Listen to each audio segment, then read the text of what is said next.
우리 주님의 위로와 은혜가 예배 자리에 나오신 모든 분들에게 가득하시기를 주님의 이름으로 축원합니다. 오늘은 우리 교단이 정한 순교자 기념 주일입니다.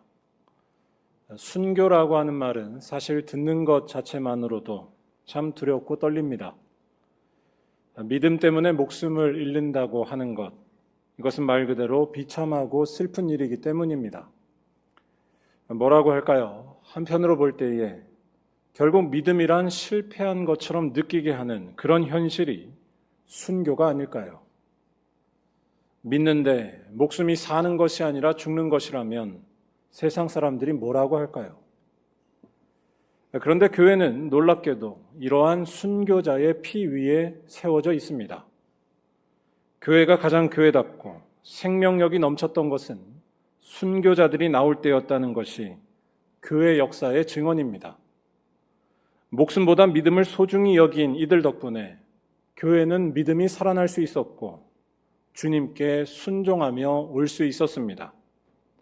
곧 실패한 것처럼 보이는 순교가 사실은 실패가 아니라 승리였다는 말씀입니다. 그런 점에서 순교라는 말은 불편하고 두려운 말이지만 그렇다고 아주 낯설어 할 필요는 없습니다. 기독교 신앙이 고백하는 것을 잘 보여주는 것이 이 말입니다. 순교자를 가리키는 영어 단어를 보면 이 사실을 특히 잘 알 수 있습니다.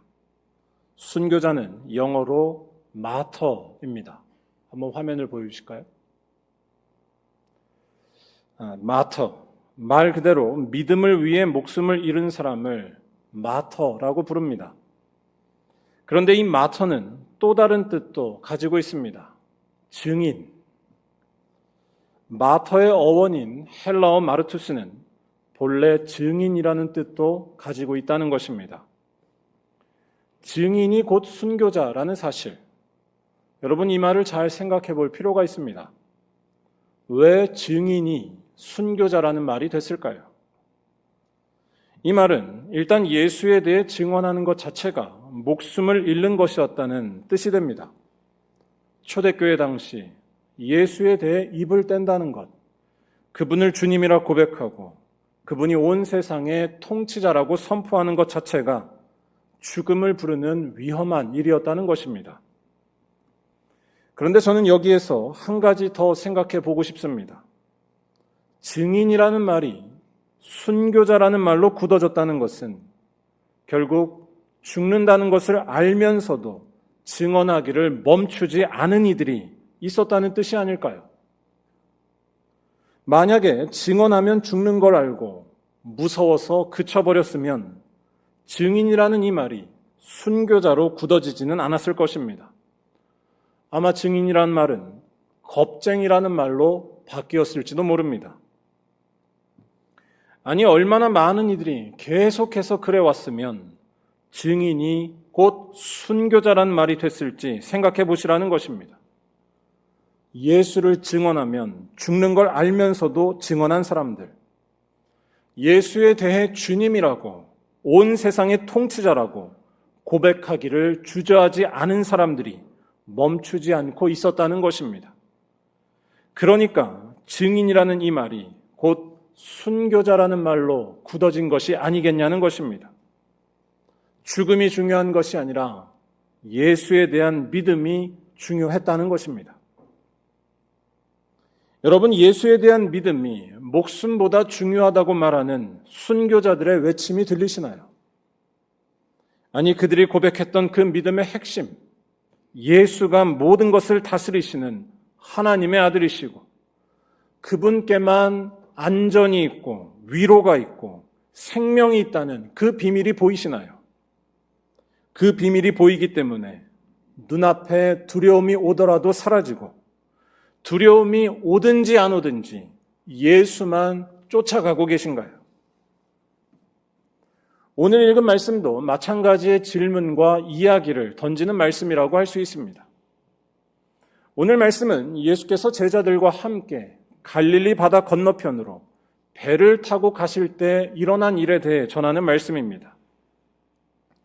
이때 예수와 제자들이 탄 배는 뜻하지 않은 광풍을 만납니다. 37절에 큰 광풍이 일어나며 물결이 배에 부딪혀 들어와 배에 가득하게 되었더라 라고 하면서 이때의 위기 상황을 생생하게 전합니다. 지금 이 순간은 말 그대로 절체절명의 위기이자 암울하기만 한 상황이었습니다. 일단 배에 물이 가득하게 되었다는 것은 배가 곧 침몰하려는 상황임을 알려줍니다. 물에 빠져서 모두 죽게 될 위기였습니다. 그런데 이때는 단순히 이렇게 배가 침몰하려는 것, 그것만이 문제가 아니었습니다. 뭐라고 할까요? 이때는 다른 사람도 아닌 예수께서 타신 배가 악의 세력의 공격 앞에 아무런 힘도 쓰지 못하고 쓰러져가는 절망스럽고 실망스러운 상황이었다는 것이 더 큰 문제였습니다. 예수와 함께하는 삶에 패배만이 가득하고 불의한 이들은 계속해서 이기는 것 같은 좌절스러운 상황이 지금의 상황이었습니다. 이 37절 말씀에서 이때 불었던 바람을 광풍이라고 표현한 것을 잘 보시기 바랍니다. 이 바람은 갈릴리 바다 근처 지형의 영향을 받아 생겨나는 국지적인 강한 바람을 가리킵니다. 그런데 오늘 말씀을 기록한 마가는 이 바람을 광풍, 즉 미친 바람이라고 소개합니다. 이 말은 이 바람이 매우 강했다는 것을 의미하면서 동시에 이 바람을 바라보던 당시 사람들의 관점과 시각을 보여줍니다. 즉, 이 엄청난 바람이 일종의 초자연적인 세력이 배후에 있는 바람이라고, 악한 무언가라고 본 것입니다. 과학이 아직 많이 발전하지 않아서 자연현상을 다 이해하지 못했던 때, 바다를 건너는 사람들을 괴롭히고 혼돈과 혼란을 주는 이 바람을 이렇게 해석했던 것입니다. 그런데 여기에서 중요한 것은 이러한 해석이 객관적으로 맞냐 안 맞냐가 아닙니다. 마가는 지금 광풍이라는 이 말을 통해 예수와 함께하는 공동체가 겪고 있었던 심각한 위기 상황을 말하려 하고 있습니다.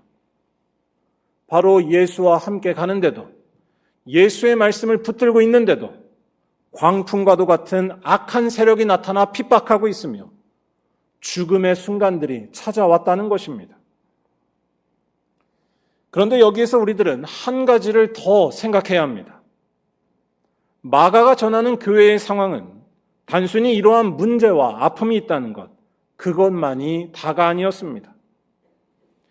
여러분, 교회를 다니다가 문제와 아픔은 생길 수 있고 바람이 거세게 불어올 때도 있습니다. 그런데 그때 아무런 도움을 기대할 수도 없다면 여러분 어떻게 하시겠습니까?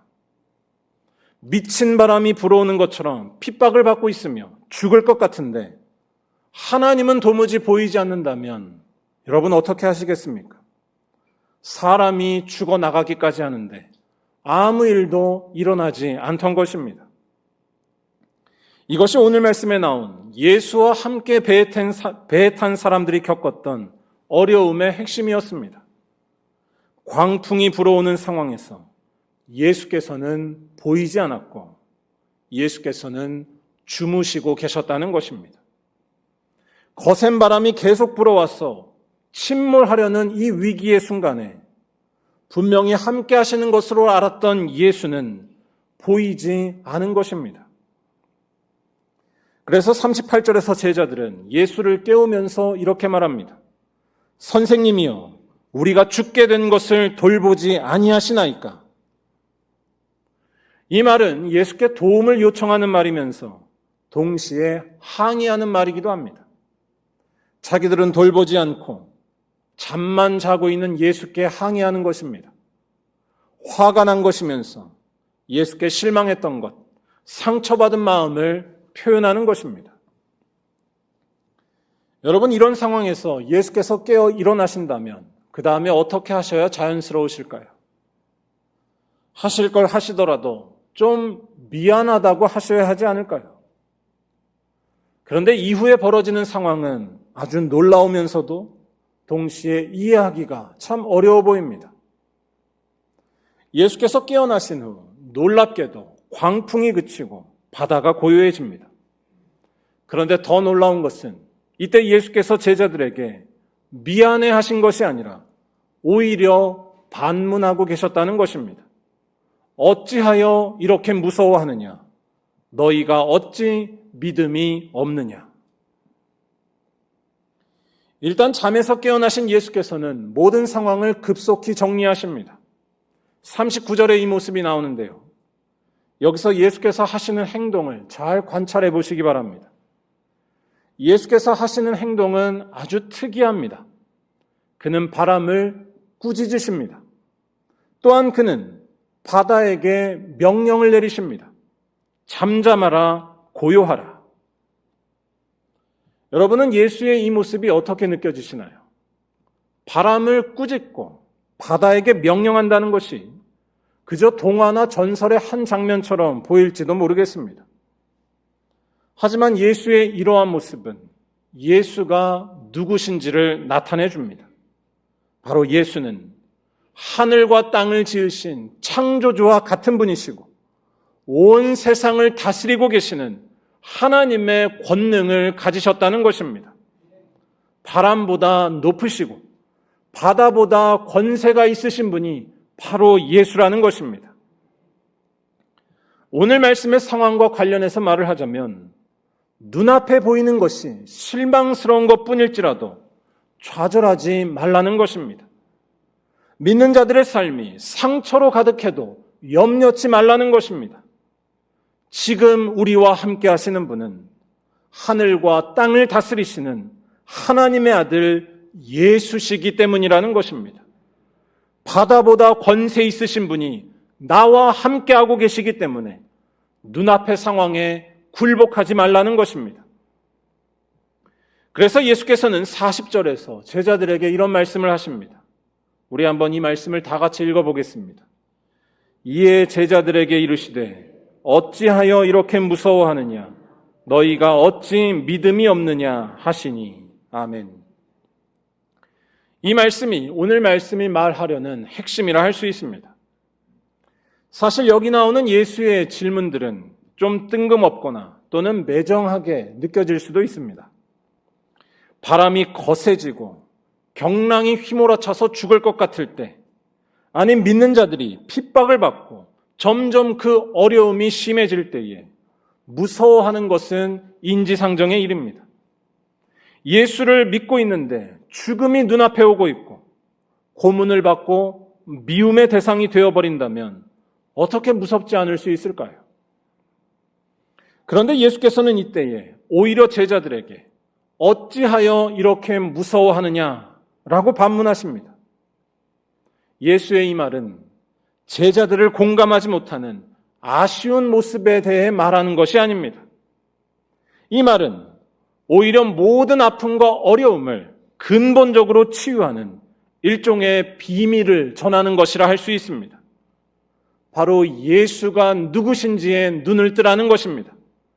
눈앞에 보이는 것만 보지 말고 진정으로 봐야 할 것을 보라는 것입니다.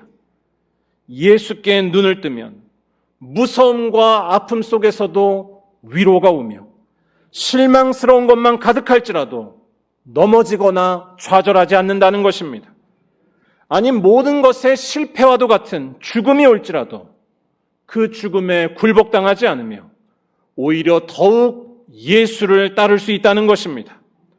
왜냐하면 예수는 바다와 바람을 다스리시는 하나님의 아들이시고 그분께만 죽음과 생명의 권세가 있기 때문입니다. 마치 아무리 밝은 빛들이 있어도 태양 앞에서는 아무것도 아닌 것이 되는 것처럼 눈앞에 보이는 상황보다 더 크고 근본적인 현실에 어서 눈을 뜨라는 것입니다. 여러분 잘 보시기 바랍니다. 어찌하여 이렇게 무서워하느냐? 이 말을 바꿔 말하면 이렇게 말할 수 있습니다. 예수를 아는 예수의 제자들이라면 광풍이 몰려와도 무서워해서는 안 된다는 것입니다. 눈에 보이는 것이 다 망하는 것이고 어려운 뿐이라 할지라도 예수의 제자라면 무서워해서는 안 된다는 것입니다. 왜냐하면 예수의 제자는 예수가 누구신지를 알기 때문입니다. 우리를 죽일 것 같은 그 모든 것들을 예수께서 다스리고 계신다는 사실입니다. 그런데 저는 이 말씀, 어찌하여 무서워하느냐, 이 말씀을 곰곰이 묵상하면서 이 말이 단순히 무서워하지 말라는 차원 이상이라는 느낌을 받았습니다.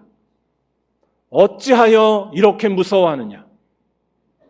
무서워하지 말고 그 다음에는 어떻게 하라는 것일까요? 아니 여러분, 진짜로 무서워하지 않는다면 어떻게 행동할까요? 진짜로 무서워하지 않는다면 예수를 믿고 살다가 어려움이 왔을 때, 목숨이 위험받을 때 도망을 갈까요? 여러분, 이 말씀은 죽음을 염두한 말씀입니다. 예수를 따르다가 풍랑을 만나고 자기 자신을 다 버려야 할지라도 포기하지 말라는 것입니다. 설령 죽더라도 그 길로 계속 가라는 것입니다. 내가 죽을 것 같아도, 미친 광풍이 나를 핥히고 있어도 그걸 피하지 말고 계속해서 예수 곁에 머무르라는 것입니다. 그래도 죽지 않으며 망하지 않으며 불행해지지 않는다는 것입니다. 아니, 그것을 통과해야지만 모든 것을 이기는 참 생명과 승리를 얻는다는 것입니다. 왜냐하면 우리가 붙들고 있는 그 예수께서 바로 그 길을 가셨기 때문입니다. 예수야말로 광풍에 휩쓸려 고난을 받으셨습니다. 거기에 더해 아무런 하나님의 도움이 없는 끔찍한 침묵도 경험하셨습니다. 하지만 그래도 예수께서는 자기가 가야 할 길을 걸어가셨고 하나님께 자기를 맡기며 하나님의 일을 하셨습니다. 바로 죽으신 것입니다. 그런데 그 예수께서는 놀랍게도 3일 만에 부활하셔서 죽음을 이기는 하나님의 생명을 나타내셨고 모든 것을 다스리시는 하나님의 능력을 보여주셨다는 것입니다.